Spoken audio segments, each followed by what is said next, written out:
Part 1. I'm now going to ask you some questions about yourself. Let's talk about weekends.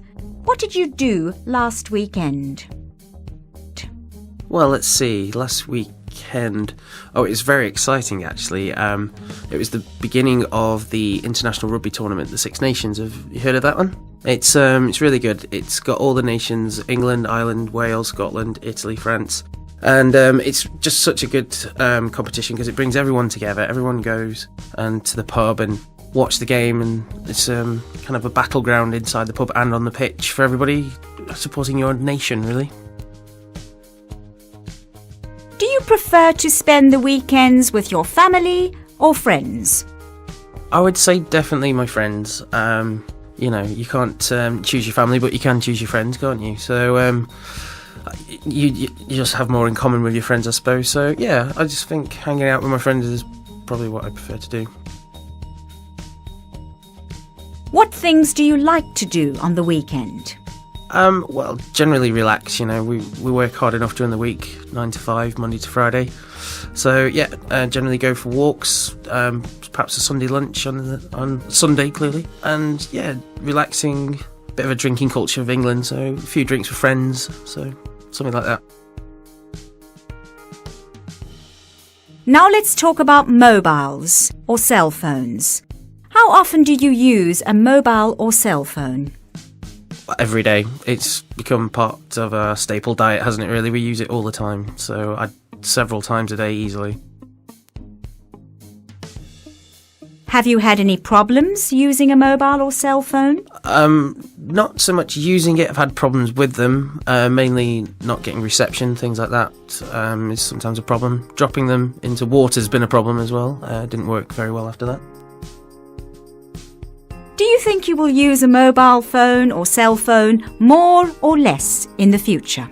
I would say it would have to be more. Phones are progressing now, the iPhones, things like that, they're becoming so important to people. They need it for Google Maps and things like that, and getting around. People don't read maps anymore, they just use their GPS on their phone. Book tickets for the cinema.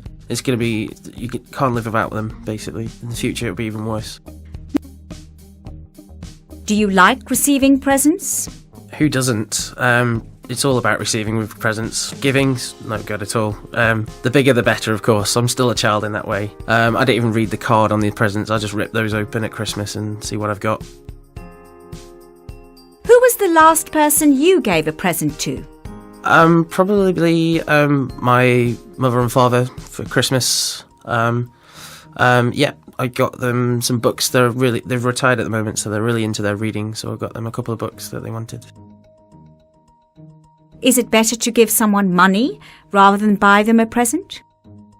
I think sometimes, yeah. Instead of getting them something they don't want or they're just going to throw away, some tacky bit of plastic that they don't really need or want, it's better to give them some money so they can buy what they actually want. Let's talk about films. How often do you watch films? I don't actually watch films very often. Most of the films that I like to watch are independent films. But I'd say that I watch films, maybe one film a month. Do you prefer to watch films on video or in a cinema? Oh, most definitely I like to watch movies at the cinema more. I think most people watch films on video because it's a lot easier to watch them in the comfort of your own home. But for me, the cinema is the way to go because of the sound, just the whole atmosphere. You can have popcorn, Coke. The cinema is just much better for me to watch a film. Do you think parents should control the kind of films their children watch? Yes, I definitely think this needs to be done. I think it's very important for it to be the parents' decision and not just rely on the ratings that they give the films nowadays, but for the parents to know exactly what the film is about, because it might have to do with their morals or their beliefs. And so I think it's the parents' responsibility to be sure that their children are watching something that would fit with the beliefs and morals that they're trying to instill in their children. Part 2.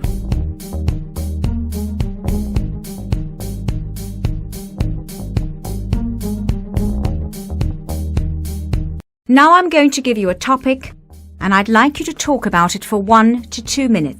I'd like you to describe a business leader you respect and admire. Well, there's actually quite a few, ranging from Alan Sugar to Steve Jobs, the famous Apple guy, to Anita Roddick, who was the founder and owner of Body Shop, which is still going to this day. It started off as a very small company and it grew enormously and expanded internationally in so many different countries. But the reason I admire this lady, she had such strong ethics, business ethos. All her products were not tested on animals, and she was one of the first ladies who really, insisted upon this, and so therefore nothing at all was tested on animals. She was heavily involved in fair trade. She did such a lot for the developing countries. All her products were natural. She gave a lot of work to the developing countries people, even to the point at Christmas time, if products arrived late or the packaging was late, she would still insist on using it and waiting for it. She was an inspiration to many. In fact, she made so much money. She was an international success, one very, very rich lady, but she's admired because it wasn't about the money. I think that's the main point here. Again, it's just her ethics, her business ethos, her help to the fair trade, to the developing countries. She was globally successful, extremely rich and wealthy. She had outstanding morals and inspired women across the world to go for their dreams, to believe in something and to achieve success. People follow and still follow in her footsteps today. Her business ideals, her ethical beliefs, and that is what is so great about this woman. Thank you. Part 3.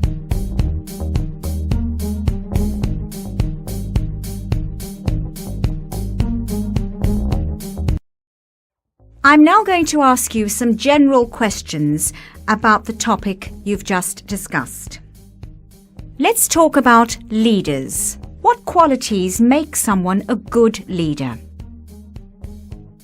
Well, a leader basically has to have that magical quality, charisma. It's difficult to define, but basically it's something that makes other people want to follow them. They instinctively have a kind of trust in that person. Not easy to say why. I think we all recognise it when we see it, but people will be happy to put their life in that person's hands. Charisma, I think we call that quality. Is there any difference between men and women as leaders? No, I don't really think there is. Some people say maybe women are a bit more empathetic. Perhaps they're more keen to try and get agreement with other people before they make a decision, maybe build a consensus. Possibly men are a bit more likely to work in a more risky way, a bit more cut and thrust. But ultimately, I think the kind of qualities that make you want to be a leader are in some ways maybe quite masculine qualities anyway. I mean, if you look at real examples from the world, political business leaders who are women, I wouldn't say Margaret Thatcher or whatever, I wouldn't say there are particularly different qualities to them that make them different from male leaders. No, so I don't really think there is a difference. Do leaders have a responsibility to behave in a certain way in public? I don't really think they have a responsibility to behave in a certain way, but I think they should behave in a certain way because they have an immense platform on which they can sort of spread influence and so on. And so many people look up to these people, especially, business leaders and so on. They're heroes to so many people. They should try and consider their position when they make decisions and, understand that they are a role model for others. But I don't really think they should feel too much pressure to do that. Are people born leaders, or is this something they learn how to become? I think a lot of people would like to learn how to become leaders. I'm sure there's lots of people who do sort of business classes and things like that, wanting to be the next great business leader. But ultimately, I think it is something you're born with, unfortunately. You only have to look at a school playground. You'll see the natural leaders there running around from a very young age. Again, it's difficult to see what it is that's making those people leaders, but I think you can inspire respect as you get older, maybe by becoming an expert in a particular field. But whether that's the same as being a leader, I don't really think so. So I pretty much think it's something you're born with, yeah. Thank you.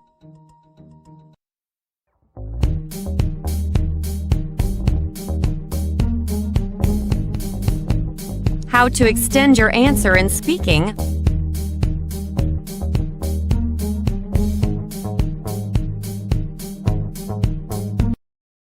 When taking the IELTS exam, students often wonder whether the answers should be long or short. Frankly, there is no specific answer to this question. The answers should be enough. So how to determine the sufficient answer? Firstly, the answer given isn't too short because the examiner will show how good English you can speak. So if you only answer by, "I like pop music," your mark will be low, and vice versa. It shouldn't be too long because the examiner won't prefer to listen to the familiar topics for more than 2 minutes with each answer. In Part 2 and 3, it's time for you to show off your English ability to raise your band score. Then my advice for the length of an answer in Part 1 shall be among the 3 sentences. More than 3 is not necessary. The most important point you should focus on is the use of key language in your answer. Here are some tips to lengthen your answers and hope it works for you. Feelings and opinions. It will be easier for you to extend your answer by adding the reason or showing the emotion about the question asked. It helps the examiner to understand clearly your answer. Question: what's your favorite kind of music? Short answer: I like pop music. Longer answer: I'm in love with pop music because it helps me to feel better whenever I encounter difficulties. Contrasting details. Another way to make your answer longer is simply using the contrast ideal by adding but, however, in contrast to show the opposing idea. Question: do you prefer living in a house or a flat? Short answer: I prefer living in a house. Longer answer: I prefer living in a house with my family. However, when I get married, I think I will move to a modern flat to enjoy its smart facility. Combining details. You can also add some detailed information for your answer with some linking words like and, with, also, in addition, furthermore. Question: what do you often do on weekends? Short answer: I often clean my house. Longer answer: at the weekend, I often clean my house and cook for my family. In addition, I also spend time talking with my parents about work and life. Past comparisons.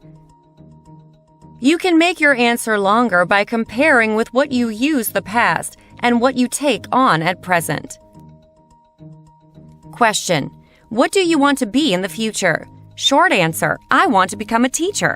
Longer answer: I used to wish to become a businesswoman when I was young, but I gradually fell in love with kids and decided to become a teacher.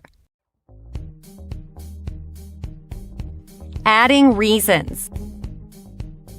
Your answer shouldn't be just an answer. You should give the reason for what you think or choose by using some words like because, for, since, due to. Question: which one do you prefer, go out for dinner or cook at home? Short answer: I prefer cooking at home.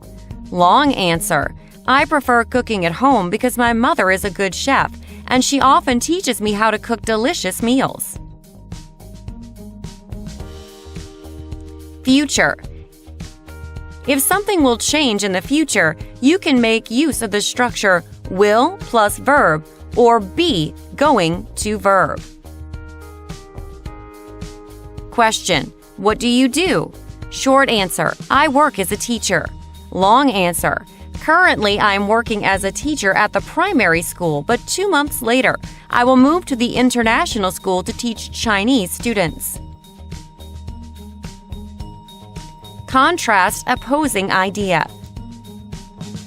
Sometimes you'll be asked to give the opinion about some matters. Remember to add although, though, however, to show that you consider both sides.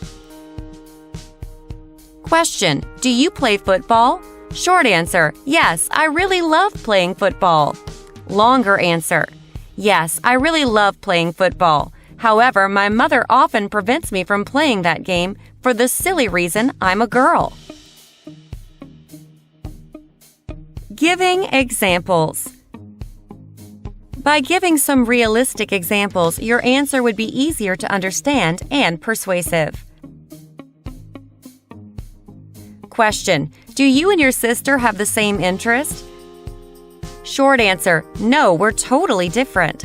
Longer answer: no, we're totally different. For instance, my sister is fond of playing with dolls, and I'm in love with Japanese comics.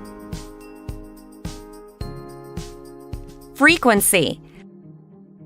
One way to extend your answer is using some frequency words such as often, usually, never, always. Question: what do you do in the summer? Short answer: I often go to the beach. Longer answer: in the summer, normally I go to the beach with my family.